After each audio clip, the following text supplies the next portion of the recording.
todos. O nosso tema hoje são os mistérios cristãos.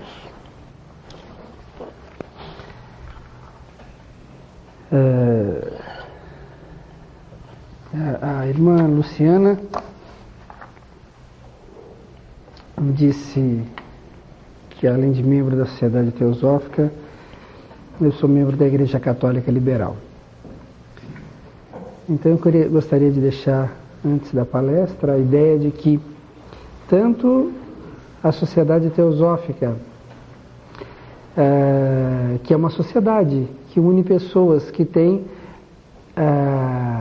desejo da formação de uma fraternidade universal e que desejam um estudo comparado de ciência, religião e filosofia, e que tem toda a liberdade de pensamento, onde cada membro pode tirar suas conclusões em busca da verdade.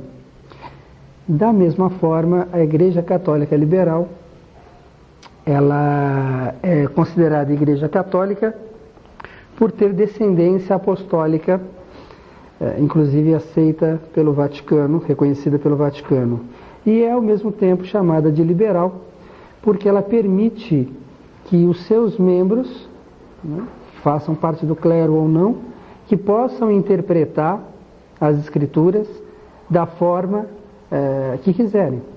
Quer dizer, é uma igreja da qual também fazem parte livres pensadores. Então as ideias que eu vou estar discutindo com vocês aqui hoje e tentando desvendar esses mistérios, os mistérios cristãos, são ideias que fazem parte do meu estudo e da minha busca e não refletem o pensamento da Igreja Católica Liberal ou o pensamento, claro, da Sociedade Teosófica. São ideias minhas. Antes de eu começar, ainda me perguntaram se é mistérios cristãos mesmo ou mistérios hindus, né? São mistérios hindus ou mistérios cristãos?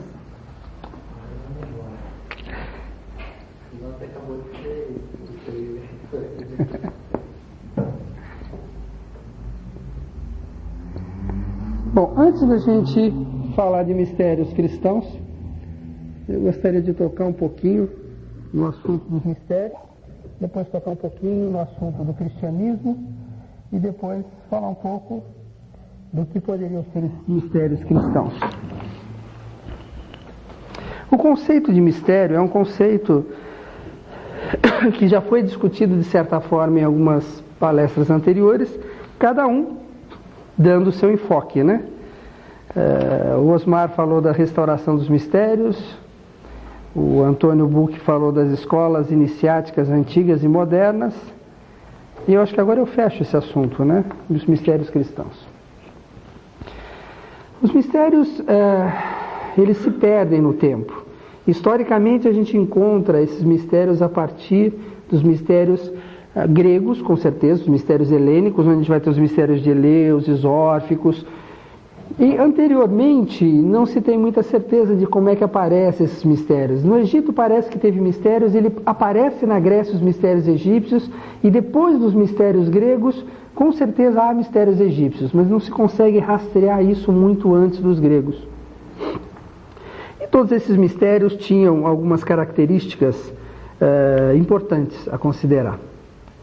Primeiro, que essas escolas de mistérios, elas visavam aqueles que quisessem adentrar para ela, e em praticamente todas as escolas de mistérios eram permitidos a entrada de todos os tipos de pessoas, desde que tivessem certos pré-requisitos, mas esses pré-requisitos não estavam ligados nem a caráter social, nem a caráter sexual, muito mais ligado a caráter talvez psicológico, moral, ético. Essas escolas, elas visavam o desenvolvimento espiritual do homem. Elas são, todas elas, sociedades fechadas e sociedades secretas.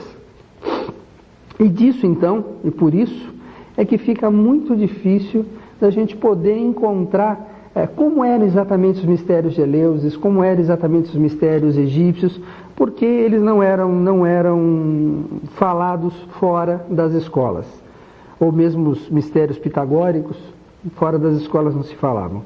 Tem até algumas histórias que se conta de algumas pessoas embriagadas comentaram algumas coisas, e a partir desses comentários, alguns autores gregos escreveram, e alguma coisa chegou até hoje dos mistérios gregos por causa disso. Então eram assuntos, em primeiro lugar, velados, fechados.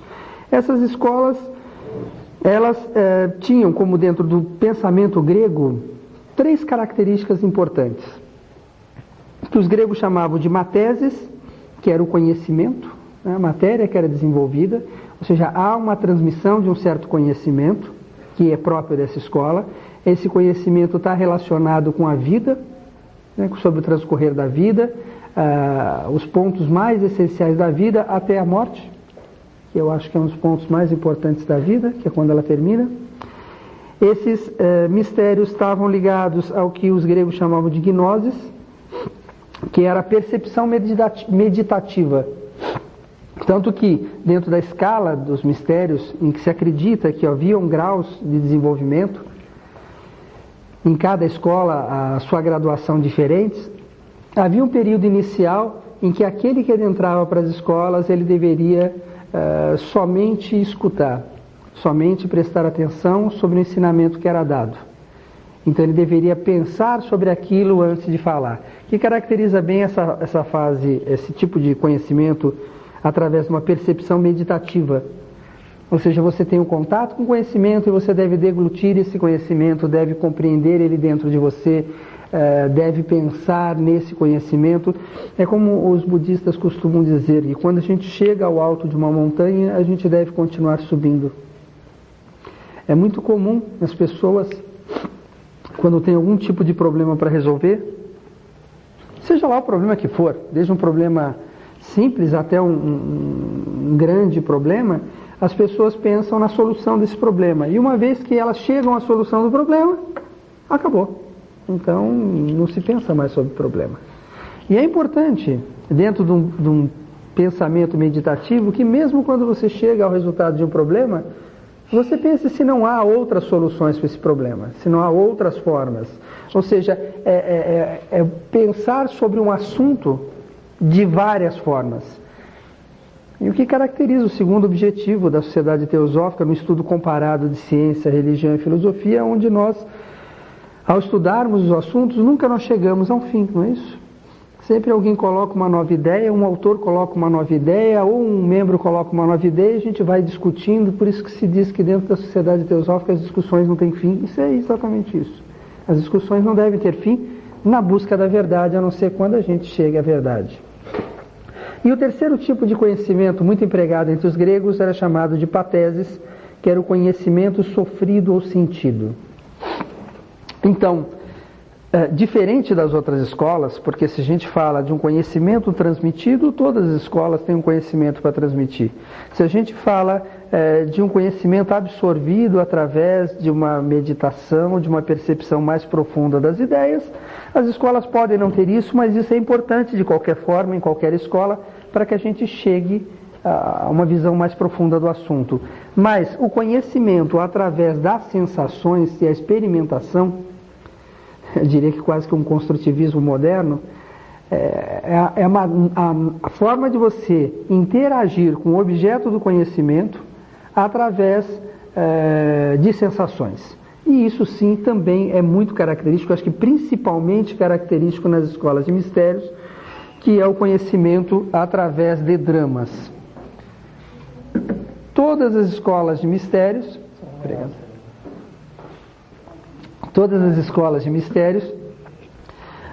à medida que você era aceito, e esse ato de ser aceito numa escola de mistério era chamado de iniciação, onde você era iniciado dentro daquela escola, essa iniciação você tomava o contato com determinados conhecimentos através de uma dramatização. E essa dramatização te levava à reflexão. Essa era a técnica, era e é a técnica mais utilizada em todas as escolas, que ou são escolas de mistérios efetivamente, ou são escolas que de uma forma ou de outra são herdeiras das antigas escolas de mistérios. Entre elas nós podemos citar várias sociedades que existem aí, como as sociedades maçônicas, sociedades rosacrucianas, que embora não sejam as verdadeiras escolas de mistérios, mas ainda trazem o mesmo conhecimento e as mesmas técnicas de transmissão de uma ideia que possa levar o homem à sua espiritualização. Bom, e a palavra mistério, que caracteriza então esses ritos, né? Essa escola que através de ritos e dramatizações procuravam transmitir a espiritualização a uma pessoa, a palavra mistério, ela vem de uma raiz mi, que significa silêncio. Não só as escolas eram secretas, porque esses ensinamentos eram e são de cunho muito pessoal, como da mesma forma eram ou são conhecimentos vivenciados. E os conhecimentos que são vivenciados, mesmo que se queira transmiti-los, não há como ser transmitido. Eu costumo dar sempre o exemplo de uma pessoa que tenha nascido num país asiático qualquer e que nunca tenha tido contato com o cristianismo e que chegue às suas mãos um ritual cristão, de uma missa, por exemplo, de uma Eucaristia, e ele leia aquilo sem estar dentro do contexto do cristianismo, sem conhecer o cristianismo, sem ter sido iniciado nos mistérios cristãos, ou pelo menos batizado, sem ter nunca assistido uma missa, nunca participado de nada, ele simplesmente pega aqueles rituais cristãos e lê. Ele vai achar, provavelmente, uma coisa muito esquisita, né? Muito estranha a forma como o ritual decorre.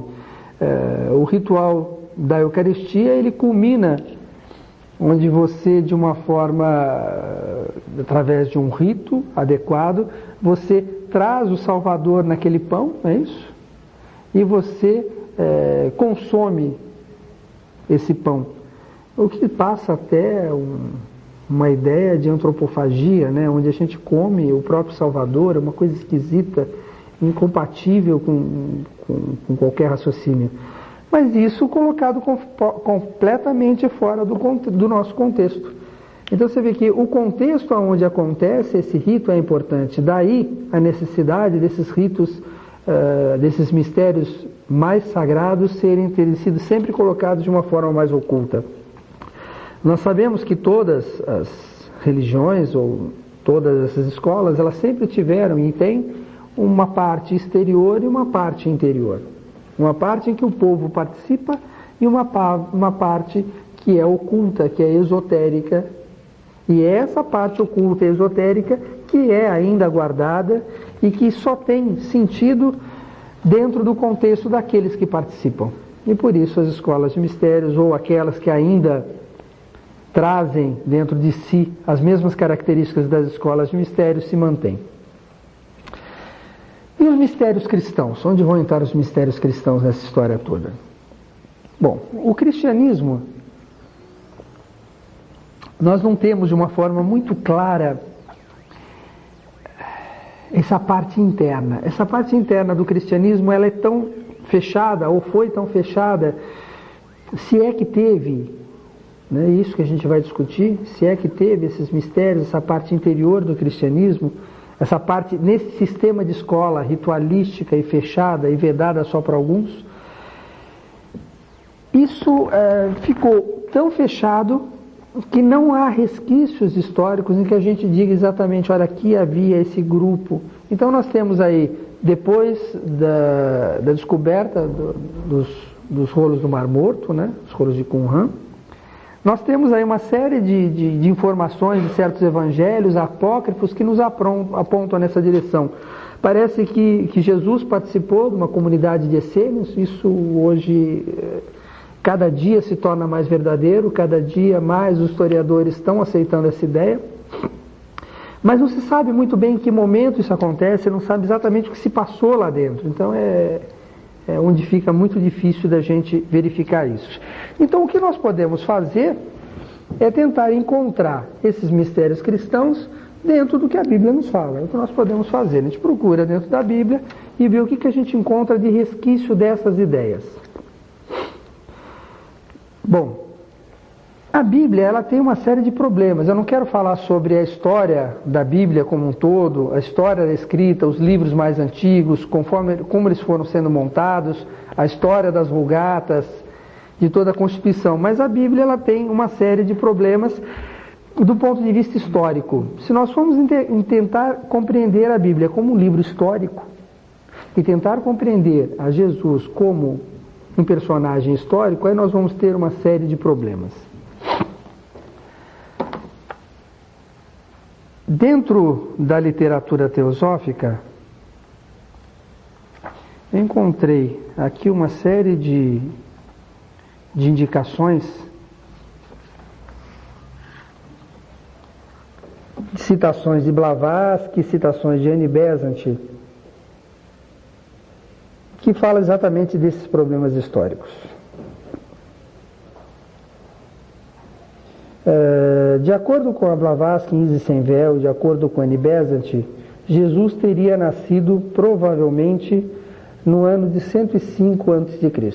Então a gente não consegue chegar a essa data, e elas fazem uma série de referências a historiadores e a pesquisadores e a rolos do Mar Morto. Se a gente pega o que a gente encontra na própria Bíblia, a gente encontra, por exemplo, que em Mateus 2, versículo 1, que Jesus nasceu no tempo do rei Herodes. Bom, historicamente o rei Herodes morreu há 4 anos antes de Cristo. Então, se ele nasceu no tempo de rei Herodes, ele não nasceu no ano 0. Depois, em Lucas 2, diz que Jesus nasceu por ocasião de um recenseamento feito por Cirino. Olha, Cirino, o melhor que a gente pode colocar ele historicamente é no ano 6 depois de Cristo. Então, o ano 0 não encaixa de jeito nenhum. E se a gente continuar verificando esses dados, você pega em termos de inconsistência, considerando isso como livro de história e como verdade histórica. Em Mateus 5, 1, 2, diz que Jesus fez seu primeiro sermão na montanha, o famoso Sermão da Montanha. Que em Lucas 7, 17 e 20, diz que Jesus desceu a planície e fez seu primeiro sermão na planície. Então a gente começa a desmontar aí o livro, ele começa a perder o valor histórico. Em Mateus 12, 40, diz que Jesus teve 3 dias e 3 noites no sepulcro. E em Marcos 15 e 16, a gente vai encontrar que Jesus teve 2 dias e 2 noites no sepulcro. Mesmo porque, se ele morreu no sábado e ele renasce, né, ele ressurge no domingo, de sexta a domingo não tem 3 dias mesmo, que é quando a gente acabou de comemorar agora a Páscoa, que é a ressurreição de Cristo. Em Lucas 24, diz que a ascensão aos céus, depois da morte, foi no mesmo dia da ressurreição. Em Atos 1:3, diz que a ascensão deu-se somente após 40 dias. Então, com essas citações, a gente vai chegando à conclusão, e existem muitas outras, que do ponto de vista histórico, isso aqui não tem grande valor. Se nós formos enxergar a Bíblia, principalmente o Novo Testamento, eu não estou entrando no Velho Testamento, que tem outros problemas, mas no Novo Testamento, para a gente falar mais propriamente do cristianismo, do ponto de vista histórico, a coisa não funciona muito bem. A data de nascimento de Cristo, dia 25 de dezembro, ela foi instituída por volta do ano 130, até então não se comemorava o nascimento, e sim a morte e ressurreição. E nessa data, 25 de dezembro, era comemorado o nascimento de Mitra, dentro do mitraísmo. E como já haviam essas festas, então a igreja daquela época resolve associar o nascimento de Cristo nessa mesma data, para que o povo continuasse perpetuando as mesmas comemorações solares do nascimento de Jesus. Então nós não vamos encontrar, ou nós temos que tomar 2 posições. Ou isso aqui não vale, né? Ou isso de fato tem uma sabedoria. Ou a Bíblia não vale, ou ela tem uma sabedoria. Do ponto de vista histórico, ela não vale. Então, se ela não vale do ponto de vista histórico, a gente chega à conclusão que na criação dos evangelhos, e você percebe nitidamente que os evangelhos de Mateus e Lucas provavelmente se baseiam no de Marcos. O de Marcos é o considerado o mais antigo e o mais curto. Provavelmente Mateus e Lucas se baseiam em alguns fatos de Marcos e constrói os seus evangelhos buscando informações ou no Velho Testamento e recolocando no Novo, como por exemplo o caso de que Jesus nasceria de uma moça nova. Isso aparece em Isaías, no Velho Testamento, e ele é resgatado para o Novo Testamento para que a profecia se cumpra. Inclusive o interessante é que tanto no Velho Testamento quanto no Novo Testamento, a palavra usada para virgem é almá, e almá significa moça, e não virgem. Virgem é uma outra palavra. Então, além do problema propriamente dito da composição, de como foram compostos esses evangelhos, a gente ainda tem o problema das traduções do aramaico e do grego para as línguas modernas, e dentro das línguas modernas nós temos também diferenças de uma Bíblia para outra. Agora, se nós aceitarmos isso, aceitarmos que isso é um livro de sabedoria, que nos traz de fato uma série de ensinamentos, mas esses ensinamentos, eles estão baseados numa tradição mais antiga, talvez a tradição dos essênios ou de outras tradições, do qual esses primeiros cristãos participavam e trouxeram isso para dentro do cristianismo, aí a gente começa a chegar aos mistérios cristãos. O próprio Jesus, segundo parece e segundo tudo indica, ele tinha dois tipos de ensinamento. O ensinamento que ele dava para os povos e o ensinamento que ele dava para aqueles que estavam mais próximos dele. Isso nós encontramos em Mateus 13, versículo 10 e 11. Os discípulos aproximaram-se e lhe perguntaram: por que lhe falas em parábolas? E Jesus respondeu: porque a vós foi dado conhecer os mistérios do reino dos céus, mas a eles não.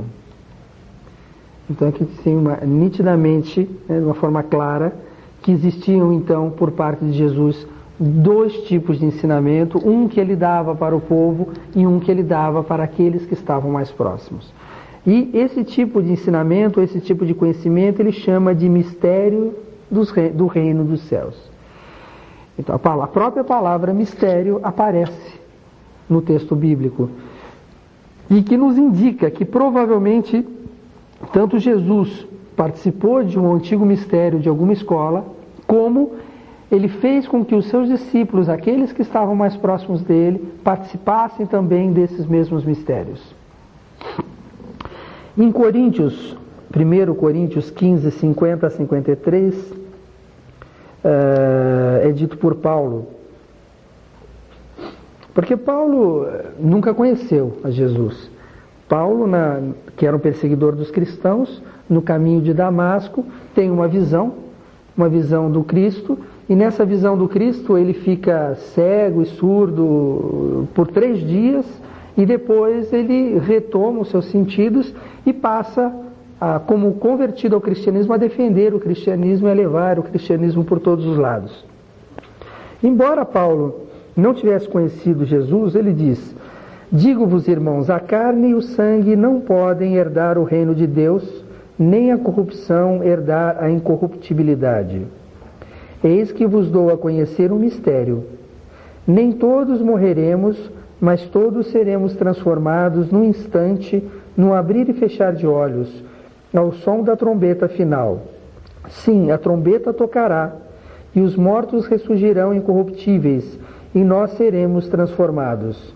Com efeito, é necessário que este ser corruptível revista a incorruptibilidade e que este ser mortal revista da imortalidade. Aqui Paulo, ele não só fala da necessidade de você ter o reino de Deus dentro de você, como ele fala dos mistérios, e um dos principais assuntos que eram discutidos nos mistérios, que era o assunto da morte.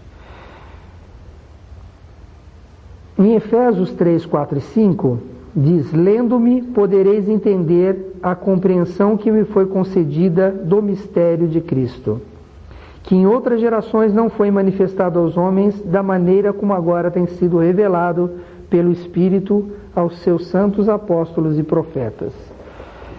Então, tudo isso mostra que, apesar disso não ser um livro histórico, não podemos enxergar dessa forma, claro que muito provavelmente deve ter uma série de passagens históricas, mas aí há um mito, né? Principalmente se a gente enfocar os evangelhos, do nascimento e morte de Jesus, mito esse que já aparece em outras escolas de mistério.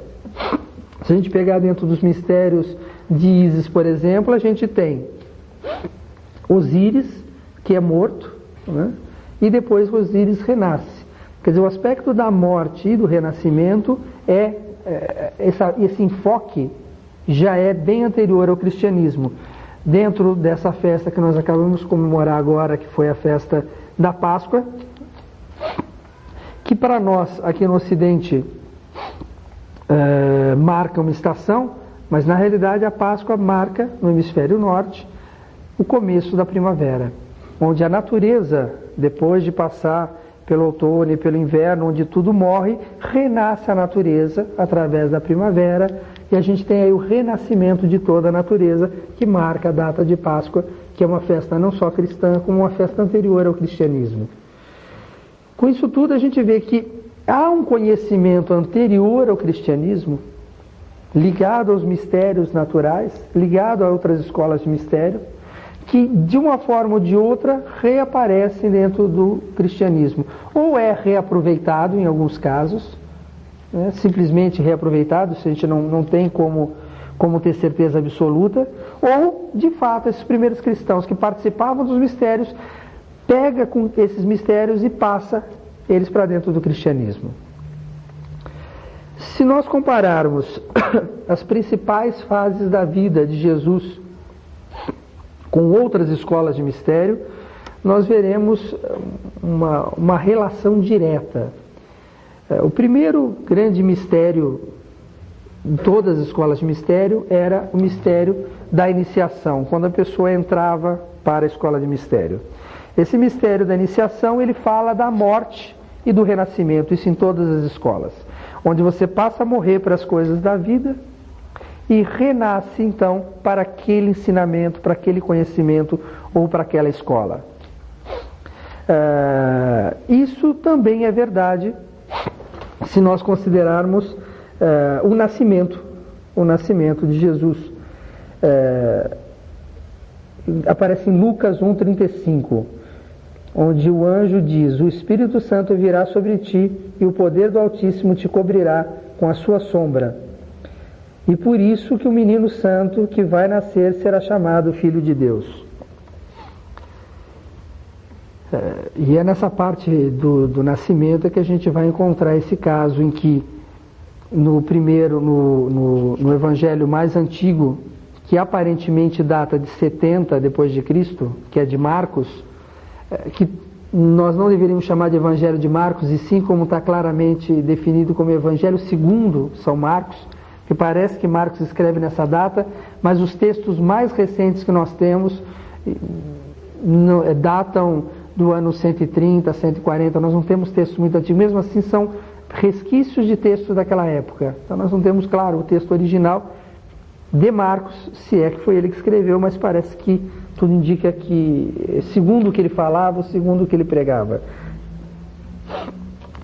Quando a gente encontra em Mateus e em Lucas inserido a história do nascimento, onde o anjo vem para Maria, isso nada mais é do resgate do Velho Testamento, onde diz que um anjo iria aparecer, iria anunciar a vida do Salvador, que se chamaria, segundo o Antigo Testamento, de Emanuel. Se nós ligarmos isso às escolas de mistérios, ou seja, o fato de você morrer para o mundo e renascer para uma vida nova, esse nascimento marca de fato o primeiro passo dentro dos mistérios. Depois, o segundo passo dado dentro dos mistérios são as provas. As provas relacionadas com os elementos da natureza, com a terra, com a água, com o fogo e com o ar. E nesse tipo de dramatização, nós vamos encontrar dentro do cristianismo também o fato do batismo, que muita gente não sabe muito bem ou não consegue compreender por que Jesus ele vai ser batizado, por que ele faz questão de ser batizado. Não haveria o menor sentido, como filho do Pai, o Salvador, se ajoelhar no Rio Jordão e ser novamente batizado.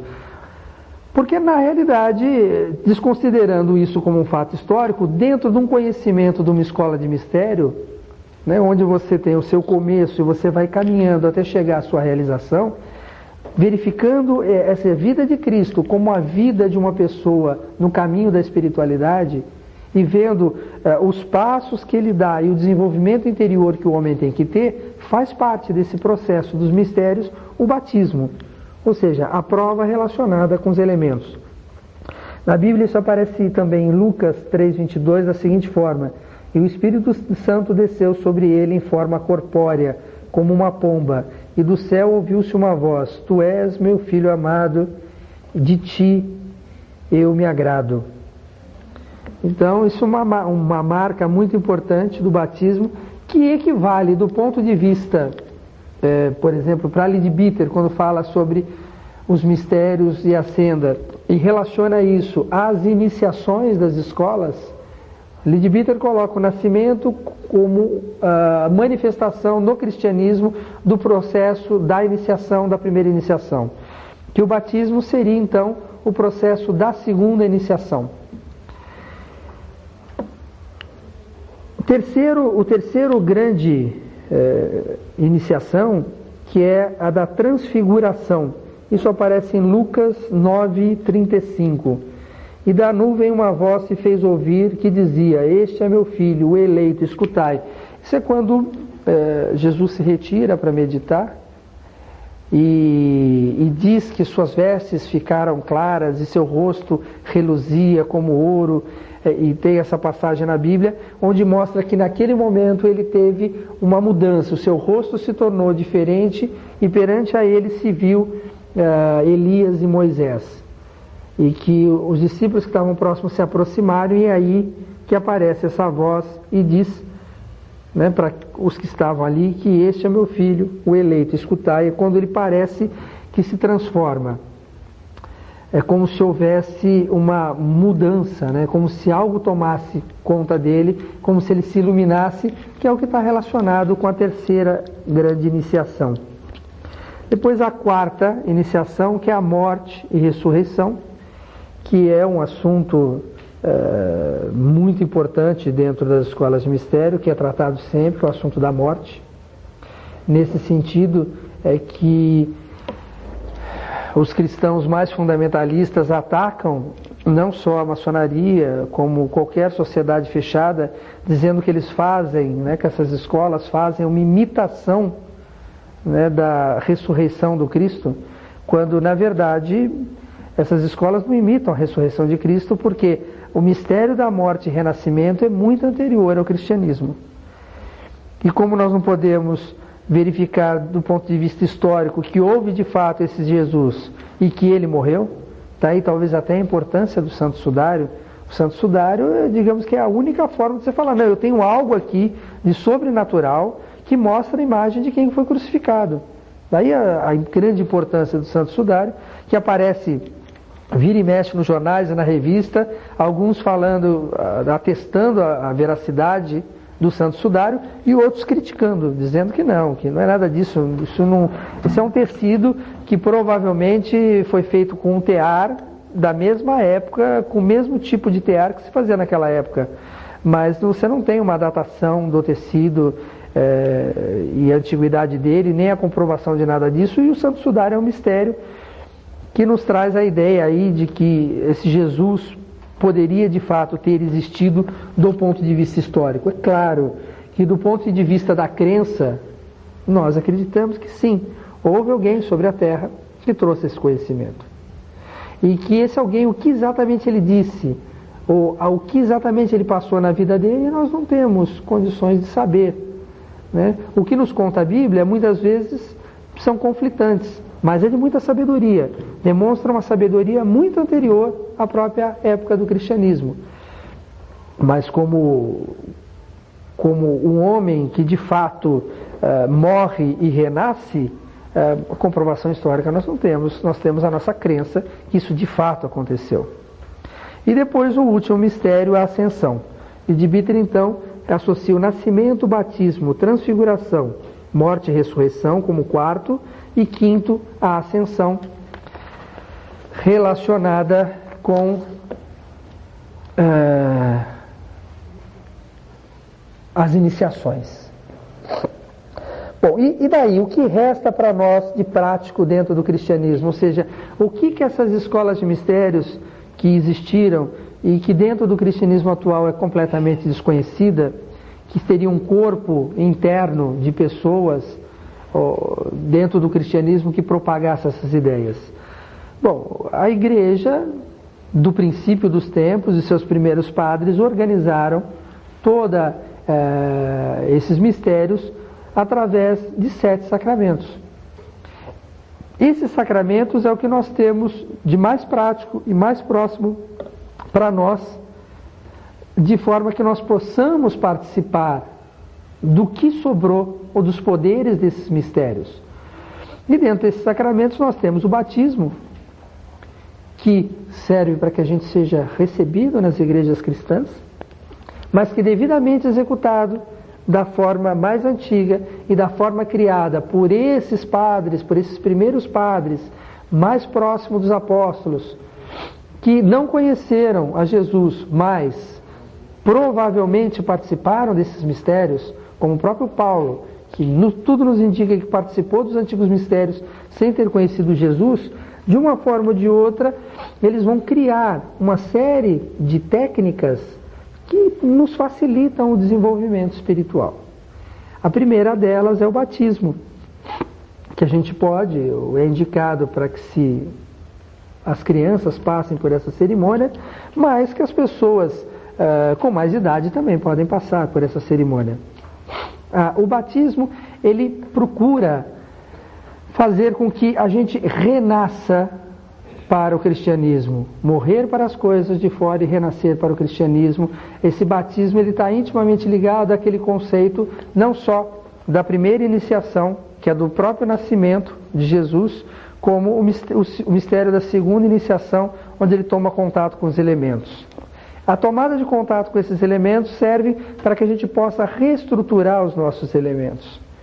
O batismo, ele procura conferir para a pessoa uma série de facilitadores nos seus veículos. É como se você ajudasse a criança a se relacionar melhor com o seu veículo após o nascimento, né? Para que seus chakras funcionassem de uma outra forma, com uma outra velocidade. Por isso tem certos pontos que você toca, que você faz o sinal da cruz, certas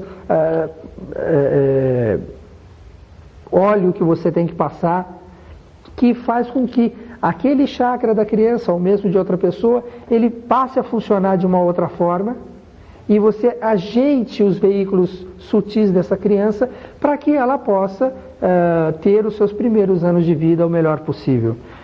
É como se você desse um pequeno empurrão, né, e exorcizasse alguns maus que ela trouxe também, né, para que ela pudesse ter melhor os seus primeiros anos de vida. Não quero entrar profundamente nesse tema, senão só sobre o batismo a gente teria que ficar falando detalhe por detalhe da cerimônia. Depois o segundo sacramento, que é o sacramento da confirmação, que também ele vai, dessa vez, ao invés de ser o batismo da água, né? O elemento está ligado ao elemento água, a confirmação está ligado ao elemento fogo. Da mesma forma que o primeiro tem como objetivo ajeitar os veículos da criança, a confirmação tem como principal objetivo dar um impulso não só para o emocional superior dessa criança, desse adolescente, como também para o seu veículo mental inferior. Seria como se você desse novamente um impulso para que esse adolescente possa passar por essa etapa tão importante da vida, que é a adolescência, de uma forma mais tranquila e mais segura. Depois nós temos o mistério da Eucaristia, né, esse terceiro sacramento. O terceiro sacramento, que é o da Eucaristia, é o ponto forte, é a maior importância dentro das igrejas cristãs, pelo menos as que seguem a linha apostólica, onde você através de uma cerimônia, traz o próprio Cristo à presença, e o Cristo estando à presença, você se comunga com Ele, você se torna um com Ele. Ao você se tornar um com Ele, você ingere aquele pão, que ao passar por dentro de você, passa na altura do coração, e deve despertar alguma coisa dentro de você. Ou seja, como se a energia crística, ao passar por dentro de você, despertasse a energia crística que já existe dentro de você. E isso deve causar uma transformação. E isso é real. É real porque nós sabemos muito bem que a energia crística, que é a energia do segundo logos, que é essa energia búdica, essa energia ela existe independente do mito de Jesus, independente do mito do Cristo. É uma energia cósmica que através desse rito você traz a presença, essa energia na pessoa do próprio Cristo e faz com que aqueles que estão presentes possam se tornar unos com Ele. Depois tem os outros sacramentos, como a penitência, que é um sacramento muito importante. A penitência que está ligada não só à disciplina, a disciplina que você tem que ter, ou seja, você tem que ter um ato de autoobservação, e essa autoobservação te leva à conclusão que você peca, que você comete erros, e esses erros que você comete implicam na lei da ação e reação. E essa ação que você comete, você vai sofrer essa reação. E para que você não sofra essa reação, ou seja, você fique isento desse ato que você cometeu, você pode, através de uma disciplina, se corrigir, para que não caia mais naquele erro, para que não tenha mais esse problema, ou você pode utilizar na Igreja Católica Liberal, embora a gente não tenha a prática da confissão, ela pode ser feita e de certa forma ela é feita durante a missa, no começo dela, onde você tem uma absolvição coletiva. A absolvição é uma técnica também muito antiga, no qual você diz para a pessoa, tudo bem, você errou, continua caminhando. A absolvição não significa que os seus pecados serão eliminados. A absolvição não significa que o seu karma vai ser extinto, mas a absolvição significa que você tem uma nova chance e que deixa para lá isso e continua caminhando. Se você acha que fez errado, não faça mais errado e continue caminhando, porque um dos maiores problemas psicológicos que tem, e isso nativo do ser humano, é o fato de você errar e se martirizar pelo erro que fez e ficar se martirizando por aquilo e não conseguir fazer mais nada e não conseguir caminhar adiante, porque é como se você estivesse preso naquilo. E isso é o que o ato da absolvição faz. Vá em paz. Libera desse trauma. Não significa que você libere do pecado, mas você libera do trauma. Então, é uma técnica também muito antiga. Depois nós temos as ordens sagradas e a ordem do matrimônio, terminando os 7 sacramentos. A ordem do matrimônio também, isso é motivo de uma palestra, acho que até o Ismael já deu uma palestra sobre isso, sobre o matrimônio, onde você vai falar da união cósmica do homem e da mulher, né? A união dos opostos em direção à unidade. A Igreja Católica Liberal, ela no ato do sacramento do matrimônio, o que ela procura fazer é dar uma bênção para o casal, para que o casal que já se encontra unido nos céus, porque eles se amam e querem ficar juntos, e já tem essa união cósmica, então que está autorizado a união dos corpos, a união na terra, assim na terra como no céu. E diferente da Igreja Católica Romana e próxima da Igreja antes do ano 1000, antes das reformas, do Concílio Vaticano, antes das grandes separações da Igreja, a Igreja Católica Liberal acredita que se você está unido no céu, você está unido na terra. Agora, se você está separado no céu, você está separado na terra. E se você quer contrair uma outra união com outra pessoa, novamente a Igreja Católica Liberal abençoa essa nova união. Esse não é um problema da Igreja julgar se você deve ou se você não deve, mas faz parte da Igreja abençoar esse novo relacionamento. Essa é a parte que a igreja faz. O resto é com o casal. Assim como os 7 sacramentos, eles devem ser administrados porque assim foi definido pelo antigo cristianismo. E deve ser administrado para todas as pessoas. Então, numa igreja católica liberal, você jamais verá acontecer como acontece em outras igrejas, onde os sacramentos são de uso exclusivo dos membros daquela igreja. Isso não acontece. Os sacramentos devem ser dados a todos aqueles que queiram, cristãos ou não, daquela igreja ou não. Diferente de outras igrejas que julgam quem deve e quem não deve receber o sacramento. Se você é espírita, você não pode comungar. Se você é maçom, você não pode comungar. Se você é budista, você não é cristão, não foi batizado, você não pode comungar. Veja, o nosso papel é cumprir e distribuir os sacramentos instituídos pela igreja e não ficar julgando quem deve ou quem não deve receber esses sacramentos. E a ordens sagradas, que também é um assunto que eu acho que já foi motivo de palestra. Dentro das ordens sacras instituídas aí pela igreja, a romana hoje já não tem mais as ordens menores. Na verdade são 4 ordens menores e 3 ordens maiores. As ordens menores são o clérigo, que é a entrada, né? Você passa a fazer parte da igreja, depois você tem porteiro, leitor, exorcista e acólito, que são as 4 ordens menores.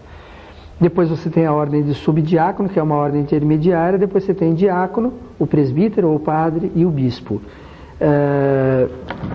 A igreja romana tinha também essas ordens, não me lembro exatamente quando, não faz tanto tempo, não sei se foi Concílio Vaticano II, eu não sei, que as ordens menores foram eliminadas. Agora a gente, na romana, só tem as ordens maiores, que é o diácono, o sacerdote, o padre e o bispo. As ordens maiores, atualmente, pela mais conhecida e pela maior, que é a Igreja Católica Romana, é de uso exclusivo de celibatários, né? Quer dizer, de homens que não podem se casar. Dentro da Igreja Católica Liberal, seguindo a tradição do mais antigo cristianismo, como outras igrejas, não só a liberal, mas outras igrejas que seguem o antigo cristianismo pelo menos até o ano 1000, não há essa questão do celibato para o homem. Os padres sempre se casaram, os bispos sempre se casaram, não tem esse problema. É bíblico, inclusive. Agora, o que acontece, por que foi instituído o celibato, é muito difícil a gente dizer. Eu poderia repetir aqui 2 coisas que eu já escutei.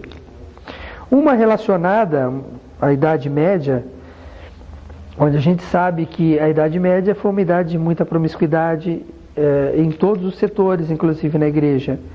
E que uma forma de tentar evitar as orgias que haviam em vários setores da igreja era obrigando os padres ao celibato. Era uma forma de dar uma refreada em todos esses abusos que houveram. Eu ouvi falar disso, dessa forma. Há outras correntes que dizem que não, que isso estava intimamente ligado ao patrimônio. Que como o padre, ele tinha ali a igreja, tinha todo o patrimônio da família dele, quando ele morre, se ele casasse, esse patrimônio passaria para a família, mas se ele não se casasse, esse patrimônio ficaria para a igreja. Essa postura patrimonial aí, eu tenho um pouco de pé atrás com essa questão. Muitos autores dizem que esse não era o verdadeiro problema. O verdadeiro problema eram os abusos sexuais que estavam havendo naquela época. Agora, claro, as igrejas têm suas leis, suas regras, seus cânones. E a igreja romana é uma igreja que foi criando regras em cima de regras, regras em cima de regras, e hoje ela tem algumas sinucas, né? Algumas sinucas de bico, ela tem algumas situações onde ela não tem muita saída. Porque ela tem de um lado um direito canônico que diz como ela deve proceder e de outro lado a realidade do mundo. E você mudar o direito canônico é uma coisa complicada. Você não só requer uma aprovação aí de um sínodo internacional, como muitas vezes a mudança de alguma regra implica na mudança de outras regras. E as mudanças podem ser tão profundas que podem mexer na estrutura de toda a igreja. Então é extremamente complexo isso. Você quer ver um caso canônico extremamente complexo? Hoje, No princípio, a igreja ela tinha de uma forma muito clara, o aspecto trino do homem. O homem era composto da imagem e semelhança de Deus.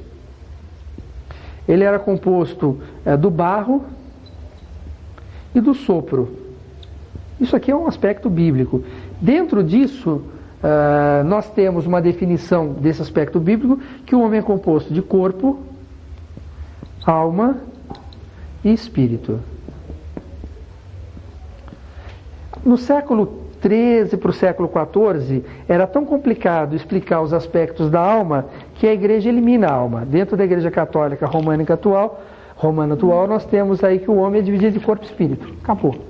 Acabamos com esse problema. Só que, quando a gente elimina o aspecto trino, nós temos um problema muito sério. O corpo é a parte física da coisa. O espírito é a parte de Deus que tem dentro de nós. A alma é que é de fato o homem. A alma é que peca, a alma é que atua. Se você elimina a alma, você elimina o pecado. Porque agora quem peca? Ninguém mais peca, o corpo não peca. Porque o corpo não se compromete com o que a alma faz.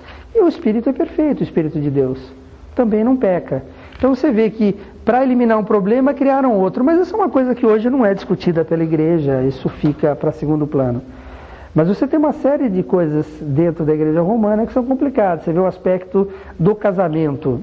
O casamento está nitidamente, claramente definido, cujo objetivo é a procriação. Se você não for procriar, você não pode casar. Então a igreja é obrigada a fazer o quê? É obrigada a proibir casamento de pessoas que sejam, vamos supor, paraplégicos, que notoriamente ou de uma forma muito clara se perceba que não vai ter condições de procriação. E, consequentemente, os homossexuais. Como é que você vai permitir que homossexuais se casem se o objetivo do matrimônio é a procriação e eles não têm como procriar? Na realidade, não é que a igreja seja contra o homossexualismo, que é. Mas, independente disso, você tem uma outra regra que também impede. E as regras vão amarrando. Como funciona na prática? Na prática funciona que as pessoas não estudam direito canônico e as pessoas fazem como querem e cada um acredita como quer, né? O direito canônico ele é complexo, é grande. Hoje você encontra ele disponível em tudo quanto é lugar. Pela internet você encontra o direito canônico todo. Eu gosto muito de ler. E é uma piada, porque quando você lê o direito canônico, você fala, não, os cristãos católicos romanos que eu conheço não são católicos romanos. Porque se for seguir isso aqui, não fica nenhum lá dentro. Eu acho que se fosse seguir as regras como devem ser, todos seriam católicos liberais. Porque na prática, os cristãos se dizem que são... eu sou católico, mas eu acredito no meu Deus, eu tenho minha forma de enxergar, eu vou na igreja, mas eu gosto de ver, não, eu acredito lá do meu jeito. Isso é católico liberal, onde você respeita os sacramentos e respeita a liturgia tradicional e, ao mesmo tempo, é livre para pensar e caminhar com as próprias pernas.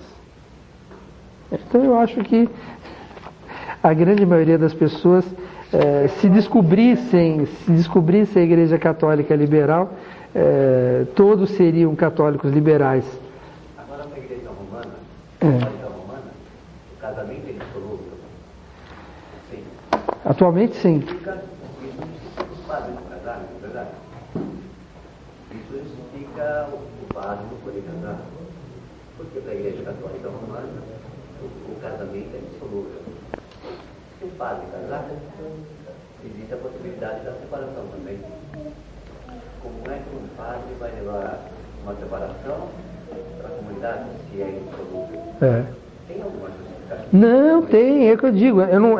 Por isso que eu tomo um extremo cuidado de não atacar a Igreja Católica Romana, porque o que eles fazem é muito bem justificado dentro dos dogmas que eles têm.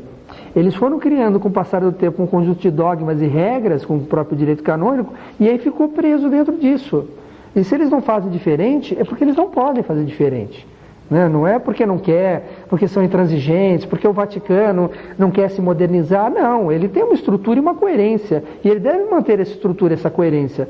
A única forma de modificar isso seria sentar a igreja como um todo e redefinir. Falar, não, olha, vamos jogar isso tudo fora e vamos redesenhar. Mas é uma mudança estrutural tão profunda que pode acabar com a própria igreja. Então, não tem como fazer. Você pega, por exemplo, o caso da reencarnação. A reencarnação, ela sempre todos acreditaram na reencarnação, cristãos e não cristãos. Isso sempre foi um conhecimento de uso comum. Ao mesmo tempo, num determinado momento, num determinado período, onde você contesta não só o problema da alma, você contesta esse problema, e isso é feito no Concílio de Constantinopla, o que acontece? A igreja tem que se posicionar quanto a esse assunto. Algumas pessoas dizem que a igreja é contra a reencarnação, porque se a reencarnação existisse, ou ela fosse um fato, as pessoas acreditassem nisso, as pessoas na Idade Média, que pagavam pela absolvição dos pecados antes de morrer, não pagariam, a igreja deixaria de ganhar dinheiro. E aí tem essas colocações populares aí que atacam a igreja. Ao mesmo tempo, você tem oficialmente a igreja se manifestando no Concílio de Constantinopla, dizendo que se alguém disser que por desgosto dos céus foi obrigado a retornar à terra, que seja excomungado. Perfeito. Porque ninguém retorna à terra por desgosto dos céus. Mas isso é o que diz o texto canônico. Então a igreja, ela não definiu que não existe a reencarnação, mas ela criou um conjunto de frases que dá a entender que sim ou que não. E que tem algumas coisas errôneas que ela não aceita. E preferiu, entre o seu clero, se posicionar que isso não importa. Se você pergunta para alguns padres mais inteligentes, mais versados, né, em filosofia ou em teologia, e você perguntar sobre essa questão para ele, estou dizendo um padre romano, se a reencarnação existe ou não, o que ele vai dizer para você é que diferença faz isso na sua vida. Então a resposta dele é sempre uma forma de não responder a sua pergunta, porque ele não tem como responder de uma forma clara. Porque a verdade é que ninguém tem como responder de uma forma clara. Perguntado a Krishnamurti se a reencarnação existia, ele disse que a reencarnação não existia, embora ela fosse um fato. É uma frase do mesmo jeito, sem resposta. Porque do ponto de vista de comprovação, nós temos vários indícios, mas nenhuma prova. Isso faz parte da crença. E é uma coisa que faz parte da crença que pode ajudar as pessoas ou pode prejudicar as pessoas. As pessoas podem dizer, então não vou me preocupar mais com nada, eu tenho muitas vidas. Então, o importante é você ser bom, o importante é você procurar crescer, o importante é você se desenvolver. E o importante é você saber que a lei do karma é uma lei que funciona. Ou seja, tudo que você faz, tudo que você semeia, você colhe. Pouco importa se é nessa vida ou em outra, mas você colhe. Então, no fundo, o drama da reencarnação, que se coloca também muita igreja romana contra a parede, também não é tão importante assim. Mesmo porque não dá para se afirmar, olha, não, ela existe. Eu posso afirmar, olha, eu creio nela. Eu acredito na reencarnação. Embora dentro da Igreja Católica Liberal, os membros que fazem parte da igreja, os fiéis, eles têm o direito de acreditar no que eles quiserem e buscar a verdade da melhor forma que eles quiserem, embora os fiéis da Igreja Católica Liberal não são obrigados a aceitar a reencarnação, nem ser contra ela, porque isso é uma escolha pessoal, ao mesmo tempo, todo o clero da Igreja Católica Liberal acredita na reencarnação, mas por crença. E como é uma crença de buscadores da verdade, eu jamais posso dizer a um fiel, olha, você tem que acreditar nele. De jeito nenhum, quem sou eu para dizer isso? Né? Isso, cada um tem que caminhar e cada um tem que descobrir, mesmo porque podemos estar todos errados. Então, não pode ser afirmado. Olha, o assunto é um assunto muito vasto. Eu procurei dar uma pincelada, tentar dar uma ideia geral sobre cristianismo e uma ideia geral sobre mistérios, e eu acho que fica assim. fica aberto para perguntas. E as pessoas que quiserem continuar perguntando, a gente tenta responder. Se eu não puder responder, temos ali atrás o padre Ismael, que poderá responder muito melhor que eu.